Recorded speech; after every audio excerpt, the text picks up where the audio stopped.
1988 Coachmen Chevy RV 454 master brake cylinder. They had this inner shield. I took all the bolts off and it would not come out. I took them out in front and everything, so I just cut it. Now they put this bracket holds the master cylinder on. These ended up being 15 millimeter. You think Chevy would be SAE threads. And they used an impact on these two bolts, so they're galled. I fought them for almost 2 hours to get these two bolts off.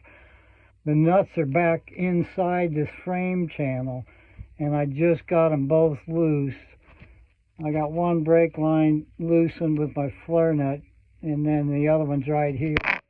I'm getting ready to get it loose. I ordered a new one, but it's just, I can't believe how hard those were. And I know it's because some mechanic put it on with an impact wrench. Caused me a lot of headaches. So I'm waiting on this in the mail. I bled all the brakes, but it's still leaking. I can see it dripping between the power brake booster right there.